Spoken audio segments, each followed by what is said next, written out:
Okay, beta, our three questions have done. First question, what is the David Easton system approach? Second, what do you mean by the political system? And third, what are the main structure of the political system? Now, fourth question, what do you mean by environment of political system? David Easton is the opinion that political system is an open system. What is the opinion? That political system is a open system and it get influenced by the environment in which it operates. The political system which fails to change according to the changing situation has to face crisis.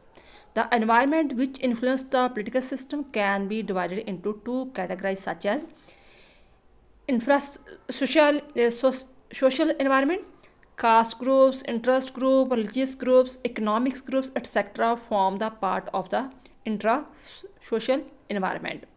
And the second, extra-social environment, international organization like UNO, WTO, EU, WHO, etc. International rules and regulations and the events taking place in the other countries, etc. form the part of extra-social environment. And this environment affect the working of political system.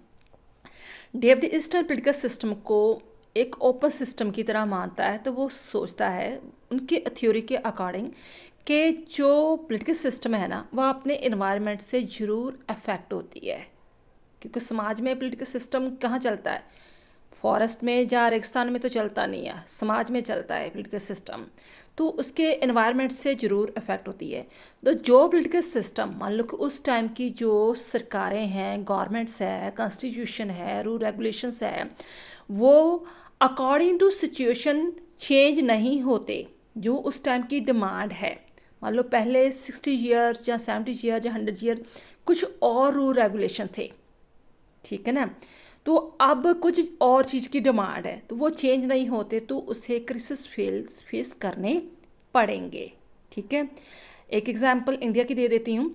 जैसे हमारा constitution बना था 1950 में, ठीक है, तब हमने socialism की जो विचारधारा है उसको अपनाया था, वो आइडियोलॉजी को अपनाया था कि हम इसके अकॉर्डिंग ही चलेंगे।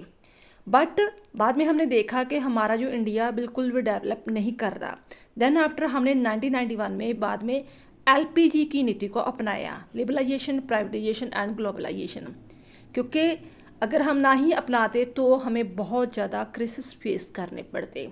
ठीक है, तो यही बात कहना चाहता है कि जो पोलिटिकल सिस्टम होता है ना वो एक ओपन सिस्टम में काम करता है, ठीक है, और उसे अकॉर्डिंग टू सिचुएशन के अकॉर्डिंग चेंज होना ही पड़ता है। अगर वो नहीं चेंज होता तो उसे काफ़ी प्रॉब्लम्स फेस करनी पड़ती है, तो वो इवन के उसका सिस्टम फेल भी साबित हो सकता है।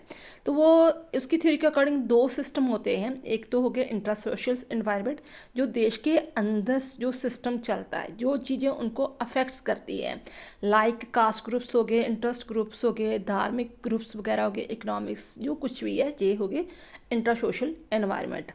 अगर मान लो कि इकोनॉमिकली बहुत ज़्यादा डेवलपमेंट हो चुका है तो देश तरक्की में होगा। अगर रिलीजियस तौर पर बहुत लोग का रिजिड है तो वो वहाँ पर प्रॉब्लम्स क्रिएट होगी। ठीक है, तो ये चीज़ें अफेक्ट करती है किसी भी सरकार को। नेक्स्ट, एक्स्ट्रा सोशल एनवायरनमेंट क्या अफेक्ट पड़ता है? इंटरनेशनल ऑर्गेनाइजेशन जैसे WHO है, WTO है, EU है, ठीक है, ये इंटरनेशनल ऑर्गेनाइजेशन है, बहुत सारी हैं, सार्क है, आसियान है, ऐसे बहुत सारे ग्रुप्स हैं। तो हर देश किसी न किसी ग्रुप का मेंबर तो बना ही होता है, तो उसमें कुछ चेंजेस आएंगे नेचुरली। अगर वो ग्रुप का मेंबर बना है तो उसके देश में भी वो सारी रूल रेगुलेशन लागू होंगे, वो चेंजेस आएंगे। तो जो इंटरनेशनल लॉ, जो रूल रेगुलेशन है, उसको भी उसे फॉलो करना पड़ता है। ठीक है, and the events taking place in the other country, कोई भी किसी और देश में कोई इवेंट्स हुई है, मान लो जैसे यूक्रेन में हमला हुआ है, रशिया ने किया है, तो नेचुरली इंडिया के जो रिलेशंस है अमेरिका और रशिया के बीच में जो थे वो उसका अफेक्ट पड़ता है कि आप रशिया की तरफ हो या अमेरिका की तरफ हो। ठीक है, कुछ भी किसी भी देश में कोई इवेंट्स अफेक्ट होता है। form the part of the extra-social environment and this environment affect the working of a political system. I hope ये चीज़ आपको अच्छी तरह समझ में आ गई होगी। थैंक्स बेटा।